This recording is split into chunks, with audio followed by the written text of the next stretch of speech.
Praise the lord. પ્રભુના નામને સર્વને સલામ. આજના સુંદર દિવસ ફરીથી પ્રભુએ આપણા જીવનની અંદર આપ્યો અને એમના માટે આપણે પ્રભુની સ્તુતિ કરીએ. દેવ પિતાની અદ્ભુત વાણી જે આપણા વચ્ચે છે અને જે સદાને માટે આપણી સાથે રહે છે, એ નજર બનીને આપણી રક્ષા કરનાર એ મહાન પરમેશ્વર છે, જેણે આપણને એક સુંદર દિવસ આપણા જીવનની અંદર ઉમેરી આપ્યો. કેમ કે દેવનું વચન કહે છે કે આપણા પર એમની કૃપા અખૂટ છે અને જેના કારણે જ એ દિન પ્રતિદિન આપણા જીવનને સંભાળીને રાખે છે. અને જે પરમેશ્વરે આપણા જીવનની અંદર જે સુંદર અવસર આપ્યો છે એને માટે આપણે દેવ પિતાનો આભાર માનીએ. આપણે વચનથી શીખીએ અને આપણે આજે એક એવા વચન દ્વારા આપણે શીખવા માગીએ છીએ કે પરમેશ્વર તારણ અને ઉદ્ધાર આપનાર પરમેશ્વર છે. આપણે જાણીએ છીએ કે પરમેશ્વરે જે આપણા માટે કર્યું છે, જગતની અંદર એણે પોતાના જીવનને આપીને જગતના લોકોને માટે બચાવવાને માટે પોતાનો એકાંકી જનિત દીકરો આપી દીધો. એ સારું કે જે કોઈ બી એમના પર વિશ્વાસ કરશે એમનો નાશ નહીં થશે, પરંતુ એ વ્યક્તિ અનંત જીવન પામશે. આપણે વચન જોઈશું રોમનનો પત્ર તેના 10મા અધ્યાય અને 9મી કલમની અંદર જો લખવામાં આવ્યું છે, જો તું તારે મોઢે યીશુને પ્રભુ તરીકે કબૂલ કરી અને દેવે તેને મૂલામાંથી પાછો ઉઠાડ્યો એવો વિશ્વાસ તારા અંતકરણમાં રાખીશ તો તું તારણ પામશે. આપણે જાણીએ છીએ કે પરમેશ્વરનું વચન કહે છે કે પ્રભુ યીશુ જ આપણો પ્રભુ છે અને એ પ્રભુ યીશુ જ આપણો મહાન પરમેશ્વર છે. એમને આપણે આપણા મોઢાથી સ્વીકારીને જ્યારે એમને કબૂલ કરીશું અને એમની આગળ આવીશું, ત્યારે આપણે જાણીશું કે મહાન પરમેશ્વર આપણો તારણ કરનાર દેવ છે, આપણો ઉદ્ધાર કરનાર દેવ છે, જેણે મુવેલામાંથી પાછો ઉઠાડ્યો છે. દેવ પિતા પ્રભુ યીશુ જ્યારે પોતાના જીવનને આ જગતના પાપો અપરાધોને માટે જ્યારે લોકો આ સંસારની અંદર ઘણા એવા પાપી હતા, ઘણા એવા લોકો જે જગતની અંદર રહીને ખોટા કામ કરી રહ્યા હતા, પરંતુ એ લોકોના પાપો અને અપરાધોને સારું એમને દેવ પિતાએ પરમેશ્વરે પોતાનો એકાંકી જનિત પુત્ર આપણા સારું આપી દીધો. અને એ સારું કે જે કોઈ બી એમના પર વિશ્વાસ કરશે એમનો નાશ નહીં થશે, પરંતુ એ અનંત જીવન પામશે. આપણે અનંત જીવનના વારિસ બનાવવાને સારું દેવે આપણા માટે જીવન આપ્યું અને જીવન આપીને પણ પરમેશ્વર ત્રીજા દિવસે ફરીથી પાછા ઉઠાડીને એ સાબિત કરી દીધું કે એ મહાન પરમેશ્વર છે, એ નવું જીવન આપનાર પરમેશ્વર છે, એ તારણ આપનાર પરમેશ્વર છે, એ ઉદ્ધાર આપનાર પરમેશ્વર છે. જ્યારે આપણે એમની પાસે આવીએ છીએ ત્યારે એ આપણા હૃદયને જાંચે છે. જ્યારે લોકો એમના સામે આવે છે, એમના હજુરીની અંદર આવીને પસ્તાવો કરે છે, ત્યારે એ એમના પસ્તાવિત હૃદયને જાણીને એમને ક્ષમા કરે છે અને એમના જીવનને બદલી નાખે છે. આપણે જાણીએ છીએ જ્યારે યુનાને પસંદ કરવામાં આવ્યો અને એમને નીનવે દેશની અંદર મોકલવામાં આવ્યો, ત્યારે એ પોતાના જીવનની અંદર એ ગભરાયો હતો અને એ ગભરામણને લીધે એ દેવની ઉપસ્થિતિને છોડીને ભાગવાની કોશિશ કરી, પરંતુ એ ભાગી શક્યો નહીં. પરંતુ પ્રભુએ એમને એ દેશની અંદર લઈ ગયો અને એ દેશની અંદર એણે એ કર્યું છે પરમેશ્વરે એમને કહ્યું અને પરમેશ્વરના કહ્યા અનુસાર એ દેશની અંદર એને વાણીને પ્રગટ કરી. ત્યારે લોકોએ પોતાના જીવનની અંદર પસ્તાવો કર્યો અને આખું નીનવે દેશ બચી ગયો. આજે આપણે જાણીએ છીએ જ્યારે લોકો એમના હજુરીની અંદર આવીને સાચા હૃદયથી પસ્તાવો કરે છે, ત્યારે એ લોકો તારણ પામે છે, એ લોકો ઉદ્ધાર પામે છે અને પોતાના જીવનની અંદર એક નવા જીવનને ગ્રહણ કરે છે. પવિત્ર કૃત્યો 16 અધ્યાય અને 31 કલમની અંદર લખવામાં આવ્યું છે તે અનુસાર પ્રભુ યીશુ પર વિશ્વાસ કરે એટલે તું તથા તારા ઘરના સર્વ માણસો તારણ પામશે. હા, તારણ કોનામાં છે? પ્રભુ યીશુમાં છે. કેમ કે આપણે આપણા મોઢેથી આપણે પ્રભુ યીશુને આપણે દેવ તરીકે કબૂલ કરીએ છીએ અને એ દેવ મહાન પરમેશ્વર આપણો પ્રભુ છે અને આપણા પ્રભુ યીશુ પર આપણે વિશ્વાસ કરીએ કેમ કે એ જ આપણા તારણનો માર્ગ પણ છે. આપણે પ્રભુની સ્તુતિ કરીએ, એમની પ્રશંસા કરીએ, કેમ કે દેવ પિતાનું વચન કહે છે યોહાન 14 અને 6ની અંદર યીશુ તેને કહે છે કે માર્ગ તથા સત્ય તથા જીવન હું જ છું, મારા આશ્રય વિના બાપની પાસે કોઈ આવી શકતું જ નથી. આપણે જાણીએ છીએ કે દેવ તો પ્રભુ યીશુ તો આપણા માટે માર્ગ અને સત્ય અને જીવન છે અને એમના સિવાય આપણે સ્વર્ગ ભવનની અંદર જવાને માટે કોઈ જ રસ્તો નથી. આપણે દેવ પિતાએ આપણને આપણા જીવનની અંદર એક બાબત ઠરાવી છે કે જે કોઈ બી પ્રભુ યીશુ પર વિશ્વાસ કરે છે એમના દ્વારા જ એ સ્વર્ગની અંદર જઈ શકે છે, અને વિશ્વાસ દ્વારા જ એ સગડી પોસિબલ થઈ શકે છે. કેમ કે દેવ પિતાનું વચન કહે છે, માર્ગ તથા સત્ય તથા જીવન હું જ છું, અને મારા આશ્રય વિના બાપની પાસે કોઈ આવી શકતું નથી. લૂકના પહેલા અધ્યાય અને 45 કલમની અંદર લખવામાં આવ્યું છે, વિશ્વાસ કરનારને ધન્ય છે. શું તમે વિશ્વાસ કરો છો કે પ્રભુ યીશુએ તમારા માટે પોતાના જીવનને આપી દીધું છે, અને તમારા પાપો અપરાધોને પોતાના પર લઈને એણે કલવરીના ક્રૂસ પર પોતાના જીવનને આપી દીધું છે, અને એ જ મહાન પરમેશ્વર છે એવું તો શું તમે તમારા જીવનની અંદર કબૂલ કરો છો? માર્ક 16 અને 16ની અંદર લખવામાં આવ્યું છે, જે કોઈ વિશ્વાસ કરે તથા બાપ્તિસ્મા લે તે તારણ પામશે, પણ જે વિશ્વાસ નહીં કરે તે અપરાધી ઠરશે. આપણે કોના જેવા છે? શું આપણે આપણા પરમેશ્વર પર વિશ્વાસ કરીએ છીએ? અને જો વિશ્વાસ કરીએ છીએ તો આપણે ધારણ પામવાને માટે યોગ્ય છે. આપણને દેવ પરમેશ્વર પિતા ધારણ આપવા માગે છે. આપણા દેવ પરમેશ્વર પિતા આપણને ઉદ્ધાર આપવા માગે છે, અને પરમેશ્વરનું વચન કહે છે, ધારણ અને ઉદ્ધાર મારામાં જ છે, અને એ ધારણ અને ઉદ્ધાર હું તમને આપીશ અને તમારા જીવનને બદલી નાખીશ. જ્યારે પિતા પરમેશ્વર પિતાએ જ્યારે હજકીએલની પુસ્તકની અંદર લખવામાં આવ્યું છે તે અનુસાર જ્યારે હજકીએલને દેવે કહ્યું કે તું પ્રબોધ કર, અને હજકીએલે પ્રબોધ કર્યો, અને સૂકા હાડકાની એ ખીણની અંદર જ્યારે સૂકા હાડકા હતા એ સૂકા હાડકા એકબીજા સાથે જોડાઈ ગયા, એમના પર માંસ ચડી ગયું, અને આપણે જાણીએ છીએ એ આખું શરીર બની ગયું. આપણે જાણીએ છીએ દેવ પિતાનું વચન કહે છે એ તો માંસના શરીરની અંદર પણ પોતાનો આત્મા રેડવાને માટે સર્વશક્તિમાન દેવ છે. મુવેલામાંથી પણ એ ઉઠાડી લે આપણો પરમેશ્વર છે, જે સૂકા હાડકાની ખીણની અંદર એમણે એક મોટી સેનાને ઉત્પન્ન કર્યો. એ જ રીતે મહાન પરમેશ્વર પિતા આ છે. આપણા જીવનની અંદર પણ આપણા જીવન છે કાર્યને માટે મરી ગયા હોઈ શકે, આપણા જીવન જે કાર્યને છોડીને આપણે ચાલી ગયા હોઈ શકે, પરંતુ પ્રભુ યેશુ કહે છે, પરમેશ્વરનું વચન કહે છે, હું તમારામાં નવું હૃદય પ્રગટ કરીશ, હું તમારામાં નવું સામર્થ્યને પ્રગટ કરીશ. દેવ પિતા તમારા જીવનની અંદર એક અદ્ભુત સામર્થ્ય પ્રગટ કરવાને માટે ચાહે છે. આજે આપણે આપણા જીવન સમર્પણ દેવ આગળ કરીએ, કેમ કે દેવ પિતા કહે છે તે અનુસાર હું સગળું કરવાને માટે સર્વશક્તિમાન દેવ છું. હું સગળું જાણું છું અને સગળા તમારા હૃદયની હરેક બાબતોને જાણું છું. અને પિતા પરમેશ્વર કહે છે કે તમે તમારા હૃદયને દેવ આગળ સમર્પણ કરી દો, કેમ કે એમને તમારું ધ્યાન છે. તમે લોકોની આગળ જઈને કહી શકતા નથી, તમે કશે કોઈ જગ્યાએ જઈને કોઈને કહી શકતા નથી, પરંતુ એક મહાન પરમેશ્વર છે જે તમારા હૃદયની સગળી બાબતોને જાણે છે. એ મહાન પરમેશ્વર તમારી હરેક પરિસ્થિતિને બદલી નાખવાને માટે સર્વશક્તિમાન દેવ છે. કેમ કે વચન કહે છે વિશ્વાસ કરનાર ધન્ય છે. અને તમે અને હું આપણે દેવ પર વિશ્વાસ કરીએ, કેમ કે વિશ્વાસ દ્વારા જ ધારણ અને ઉદ્ધાર છે. અને ધારણ અને ઉદ્ધાર આપવાને સારું દેવનો દીકરો આ જગતની અંદર પ્રગટ થયો, અને દેવના દીકરાએ પોતાના જીવનને આપીને આપણા જીવનને માટે તારણ અને ઉદ્ધારનો સંદેશો પ્રગટ કર્યો. અને એણે જ મહાન પરમેશ્વર છે કે જેણે મુવેલામાંથી ઉઠીને આ સંસારની અંદર એ શત્રુ શેતાનની હરેક યુક્તિઓને કુચલી નાખી, અને શત્રુ શેતાનની હરેક જે યુક્તિઓ હતી એમને ફેલ કરી નાખી. કેમ કે તે પરમેશ્વર મહાન છે. પહેલો આદમ જે હતો એ તો નાશ પામ્યો, પરંતુ એના કરતાં પણ અધિક જેને પરમેશ્વરે એ બીજો છે આદમને બનાવ્યો હતો એ પ્રભુ યેશુ હતો, જેણે આપણા માટે આપણા પાપો અપરાધોને માટે એ તો મહાન પરમેશ્વરનો પુત્ર હતો. અને પરમેશ્વરનો પુત્ર હોવા છતાં એ એકાંકી જનિત પુત્ર હોવા છતાં એ માણસના સ્વરૂપની અંદર આ સંસારની અંદર ખૂના માટે આવ્યો, આપણા માટે. અને આપણા માટે જ આવીને એણે શું કર્યું? આ સંસારના જગતના લોકોને એક જ બાબત શીખવાડી, અને એણે પ્રેમ શીખવાડ્યો, અને પ્રેમની બાબતો દ્વારા એણે જાહેર કરી દીધું. જ્યારે લોકો પાપી હતા તો તેમ છતાં એમણે પાપી લોકો પર પણ પ્રેમ રાખ્યો. અને જ્યારે આ જગત આખું જ્યારે પાપ કરી રહ્યું હતો એ પાપોને અપરાધોને પોતાના પર લઈ લીધા. અને એ મહાન પરમેશ્વર છે જેણે આપણા જીવનોને માટે આપણે જે હૃદયથી આપણે પાપ કર્યું હતું એ હૃદયને લઈને એમણે ભાલો ખાધો. જે મનથી આપણે વિચારોને લીધે આપણે પાપ કર્યો હતો એના લીધે એમણે પોતાના માથા પર કાંટોનો મુગટને લઈ લીધો. અને જે હાથો દ્વારા આપણે પાપ કર્યા હતા એના લીધે એમના બંને હાથોની અંદર ખીલા ઠોકવામાં આવ્યા.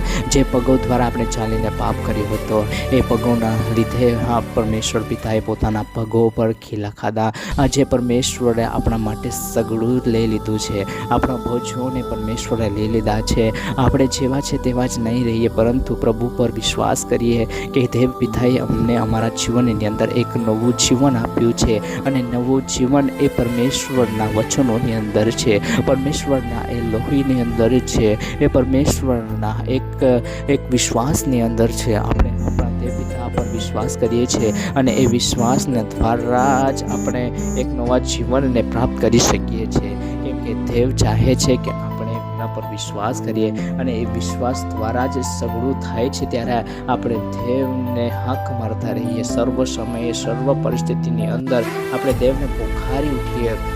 કેમ કે દેવ જાણે છે આપણા જીવનોને તે જાણે છે. અને એ જ્યારે એ તૂટેલા ભાંગેલા હૃદયવાળા જ્યારે એમની પાસે આવે છે, આશાભંગ થયેલા જ્યારે એમની પાસે આવે છે, ત્યારે એ એમને અદ્ભુત રીતે ઉપયોગી પાત્ર બનાવી દે છે. કેમ કે દેવ ઉપયોગી કરનાર પરમેશ્વર છે. આપણે આપણા સાચા હૃદયથી દેવ પાસે આવીએ અને આપણા અપરાધોને આપણે પરમેશ્વરના આગળ આપણે કબૂલ કરી લઈએ. પરમેશ્વર કહે છે, હું તમારા અપરાધોને ફરીથી જોઈશ નહીં, હું તમારા અપરાધોને ફરીથી જોઈશ નહીં. એ પરમેશ્વરની વાણી કહે છે. આજે સંસારના લોકો એ સગળી બાબતોને જોતા હોઈ શકે, પરંતુ પરમેશ્વરની જોવાની દ્રષ્ટિ તો અલગ છે. જે પરમેશ્વરની પાસે આવે છે અને સાચા હૃદયથી પસ્તાવો કરે છે, એમને માટે દેવ કહે છે કે તું તારણ પામશે. પરમેશ્વરનું વચન કહે છે કે તું ઉદ્ધાર પામશે. કેમ કે દેવ ચાહે છે કે આપણે સગળા એક બનીને જીવન જીવીએ.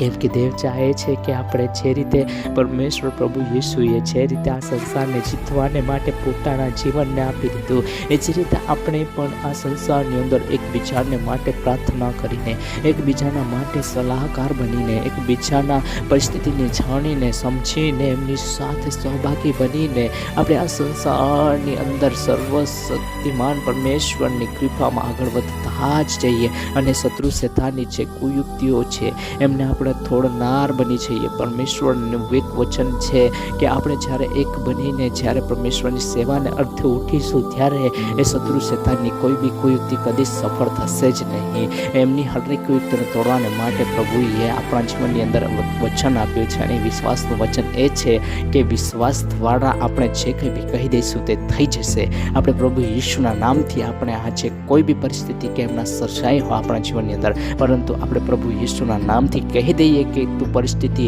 અમારા જીવનથી ભાગી જા, કેમ કે તારો કઈ જોક નથી અમારા જીવનની અંદર. આજે દેવ પિતા તમને અને મને હાંક મારીને એક જ બાબતને પ્રગટ કરવા માંગે છે કે તારણ અને ઉદ્ધાર પ્રભુ યેસુ તરફથી જ છે. અને તારણ ઉદ્ધાર આપનાર તો દેવ પિતા આપણો પરમેશ્વર પ્રભુ યેસુ છે. અને એ પ્રભુ પર આપણે વિશ્વાસ કરી લઈએ, અને એ વિશ્વાસ કરી લઈશું તો આપણા ઘર પરિવારના સગળા લોકો તારણ પામશે, એ સગળા લોકો ઉદ્ધાર પામશે. આપણે આપણા જીવનને જ બચાવવાને માટે નહીં, પરંતુ આપણે આપણા પરિવારને પણ બચાવીએ. જે આપણા જીવનને આપણે દેવની હજૂરીમાં લાવીએ છીએ, તેમ આપણે આપણા પરિવારને પણ દેવની હજૂરીમાં લાવીએ. આજે ઘણા લોકોના પરિવારની અંદર એવી પરિસ્થિતિ છે કે પોતે વિશ્વાસુ છે, પરંતુ ઘર પરિવારના લોકો વિશ્વાસુ નથી. એ લોકો કલિસિયાની અંદર જઈને ભજન કરી શકતા નથી, કલિસિયાની અંદર જઈને પ્રભુની સ્તુતિ આરાધના કરી શકતા નથી. પરંતુ પ્રભુ યેસુ ચાહે છે કે આપણે એ કરીએ. કેમ કે પરમેશ્વરની યોજના એ છે કે આપણે સાબાતીને પવિત્ર માનીએ, અને પવિત્ર માનીને આપણે દેવને ધન્યવાદની ભેટ ચડાવીએ. કેમ કે જે આપણા જીવનની અંદર જે કોઈ બી દિવસ છે એ પ્રભુ તરફથી છે, અને પ્રભુને ધન્યવાદ કરવી એ તો આપણા માટે એક સૌભાગ્યની વાત છે. અને એ સૌભાગ્ય જે પરમેશ્વરે આપણા જીવનની અંદર આપ્યું છે, એ સૌભાગ્યને જાણીને આપણે સદાને માટે આપણે સગળા લોકો પ્રભુના આગળ થઈને આપણે પ્રભુની સ્તુતિ અને આરાધના કરીએ. આપણે જાણીએ છીએ જ્યારે 50માનો દિવસ આવ્યો અને 120 લોકો જ્યારે એક આશા અને એક ચિત્ત થઈને ત્યાં એક જગ્યાએ ભેગા થઈને એ પ્રભુને વિનંતી કરી રહ્યા હતા, અને પવિત્ર આત્માને પ્રાપ્ત કરવાને માટે એ જગ્યાએ એ લોકો એકઠા મળીને પ્રભુને વિનંતી કરી રહ્યા હતા. ત્યારે એવું થયું કે પરમેશ્વરનો પવિત્ર આત્માનો અભિષેક એ જગા પર ઉંડેલાયો અને એ અન્યને ભાષાઓની અંદર સ્તુતિ અને આરાધના કરવા લાગી ગયા. એ લોકો અનપઢ હતા, પરંતુ પ્રભુ યેશુએ જે રીતે પરમેશ્વરે પવિત્ર આત્માએ જે રીતે બોલવાની એમને શક્તિ આપી, તાકાત આપી, એ રીતે એ લોકો અન્યને ભાષાઓની અંદર સ્તુતિ અને આરાધના કરવા લાગી ગયા. એ જ રીતે પરમેશ્વરનું વચન કહે છે, જ્યારે આપણે એક મન અને એક ચિત્ત થઈને દેવની હજૂરીની અંદર આવીને આપણે દેવના નામને ધન્યવાદ કરીએ છીએ, ત્યારે દેવ પોતાનો સામર્થ્યને પરાક્રમી આત્માને ઉંડેલી દે છે અને એ પવિત્ર આત્માના અભિષેકને આજે અંતિમ દિનોની અંદર પરમેશ્વર એમના લોકો પર પ્રગટ કરવાના માટે ચાહે છે. આપણે દેવ પિતા પર વિશ્વાસ કરીએ, દેવ પિતા પર આપણે આપણા જીવન થકી એમના પર પરમેશ્વર તરીકે કબૂલ કરીએ, કેમ કે દેવ ચાહે છે અને દેવ જે ચાહે છે તે કરે જ છે, કેમ કે એ પરમેશ્વર છે અને પરમેશ્વર ચાહે છે તે સઘળી બાબતોને એ કરે છે. આપણે પરમેશ્વર પર આપણે પોતાના ધ્યાનને ધરી દઈએ, આપણે પરમેશ્વર પર પોતાના જીવનને સોંપી દઈએ, કેમ કે એક સમય એવો આવશે કે સગળા લોકો એમના હજૂરીની અંદર ઘૂંટણે પડશે. આજે આપણે પોતાના જીવનને એમના હાથોની અંદર સમર્પણ કરી દઈએ. પ્રભુ યેશુ આજે આપણા જીવનને ધારણ આપવા માંગે છે. પ્રભુ યેશુ આજે આપણા ઘર પરિવારના લોકોને બદલી નાખવા માંગે છે. આજે ચાહે કોઈ બી પરિસ્થિતિની અંદર તમારા પરિવારની અંદર કોઈ બી વ્યક્તિ એવો વ્યક્તિ હોઈ શકે છે, તમને તમારી ભક્તિને રોકી રહી હોઈ શકે, તમને સતાવણી કરી રહી હોઈ શકે, પરંતુ પ્રભુ યેશુ કહે છે કે એક સમય એવો આવશે કે એ પોતાના જીવન થકી પ્રભુ યેશુને કબૂલ કરીને એમને સામે ઘૂંટણે પડશે. આજે એમના જીવનની અંદર પણ એક પરિવર્તન લાવવાને માટે સર્વશક્તિમાન દેવ પ્રભુ યેશુ છે અને એ પરમેશ્વર પિતા આજે તમારા પરિવારની અંદર એવી કોઈ બી વ્યક્તિ હોઈ શકે, એ પરમેશ્વર પિતા આજે એ સગળી પરિસ્થિતિને બદલી નાખવા માંગે છે, એ સગળા લોકોને બદલી નાખવા માંગે છે, કેમ કે દેવનું વચન કહે છે, તું અને તારા ઘરના સર્વ લોકો જ્યારે મને પ્રભુ તરીકે સ્વીકારીને મને ધન્યવાદ કરશે, ત્યારે હું તેમને ધારણ આપીશ.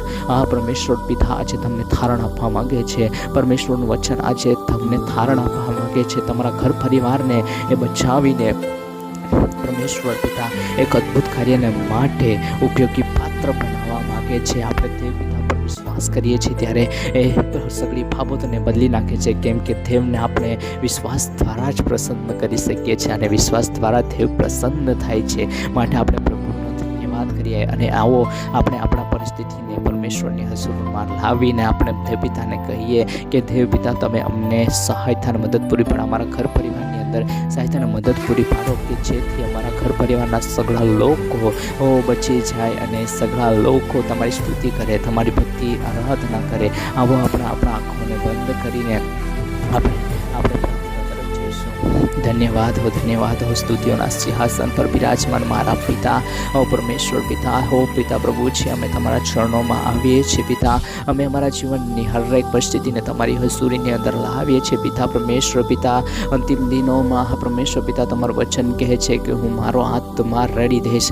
પિતા પ્રભુજી, તમે તમારા સામર્થ્યને પરાક્રમી આત્મા તમે તમારા લોકો પર રેડી દો પિતા. હો પિતા પ્રભુજી, આ ક્ષણે અમે વિનંતી કરીએ છીએ પિતા પરમેશ્વર પિતા. આજે ઘણા વાલાઓ પિતા પરમેશ્વર પિતા તમારા હજૂરીમાં પિતા પ્રભુ પોતાના જીવનને સમર્પણ કરી રહ્યા છે, પોતાના પરિવારની પ્રભુજી તમારા હાથોની અંદર સમર્પણ કરી રહ્યા છે. ત્યારે પિતા પ્રભુ તમે એમના જીવનના પરિવારોને પિતા પરમેશ્વર પિતા પ્રભુજી તમે અડકી લો રાજા.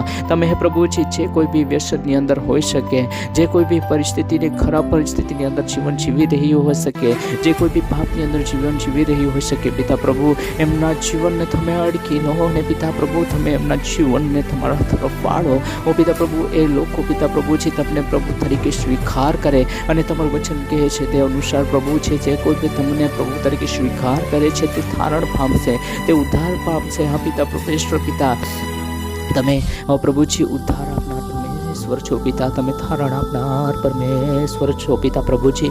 એ સુખા હાડકાની કીડીની અંદર જ્યારે પિતા પ્રભુજી એ હાડકા એકબીજા સાથે જોડાઈ ગયા અને પિતા પ્રભુજી જોડાઈ ગયા અને એમના પર માંસ ચડ્યો અને પિતા પ્રભુજી જ્યારે એમના મહાપ્રભુજી હાલ જીવન નહીં હતું ત્યારે તમે હા પ્રભુજી એમમાં તમે શ્વાસ મૂક્યો અને આત્મા પિતા પ્રભુજી એ સગળા જીવતા થઈ ગયા. એ જ રીતે પિતા પ્રભુ યેશુના નામથી આજે અમે પ્રભુ તમને વિનંતી કરીએ છીએ. ત્યારે પિતા પરમેશ્વર પિતા, ઓ પિતા પ્રભુજી ઘર પરિવારની અંદર જે કંઈ બી સમસ્યા હોઈ શકે, ઘર પરિવારની અંદર જે કંઈ લોકો પિતા પરમેશ્વર પિતા તમને પારખી શક્યા નહીં હોઈ શકે, ઓ પ્રભુ પિતા પ્રભુજી તમે તમારું વચન એમના થકી પ્રભુજી એમના કાનો થકી પ્રગટ પાડો પિતા પ્રભુજી, કેમ કે તમે પ્રભુજી એમના માટે પોતાના જીવન આપી દીધું છે અને પિતા પ્રભુજી એમના સઘળા લોકોના જીવન બચી જાય અને એ લોકો તમને પરમેશ્વરનો પ્રભુ ઈસુ તરીકે કબૂલ કરે, પરમેશ્વર તરીકે કબૂલ કરે એવું તમે થવા દો પિતા પ્રભુજી. તમે સહાયતાને મદદ પૂરી પાડો રાજા, હરેકના ઘરો પરિવારને તમે અડકી લો પિતા પરમેશ્વર પિતા, તમે સહાયતા અને મદદ કરો રાજા, હરેકના જીવનને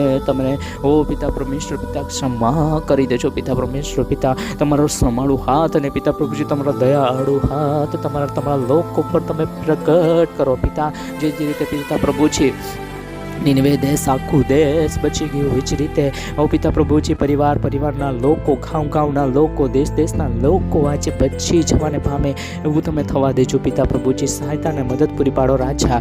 પ્રભુજી અમે વિનંતી કરીએ છીએ ઘર પરિવારની અંદર કોઈ બી પરિસ્થિતિ કેમ ના હોય, પરંતુ એ સગળી પરિસ્થિતિને તમે બદલી નાખજો અને પિતા પ્રભુજી એ લોકો તમારા જીવિત સાક્ષી બની જાય એવું તમે થવા દેજો પિતા, સહાયતાને મદદ કરજો, હરેકના જીવનને તમે આશીર્વાદિત કરો, હરેકના જીવનને તમે અડકી હૃદય થકી દેવ પિતા તમને ધન્યવાદ આપે અને પિતા તમારી આગળ જીવિત અર્પણને ચડાવનારા બની જાય એવું તમે થવા દો પિતા, સહાયતાને મદદ કરે છો. અમારા જીવન, અમારા તન મન ધન અને પિતા પ્રભુ તમારા આવવાના દિવસ સુધી અમે તમારામાં બની રહીએ એવું તમે થવા દેજો. અમારી પ્રભુજી વિનંતી સાંભળી છે, સ્વીકારવી છે, માટે તમારા આભાર માનતા વિનંતી પ્રભુ યેશુ તારા પવિત્ર અને મધુર નામથી જ માંગીએ છીએ બાપ,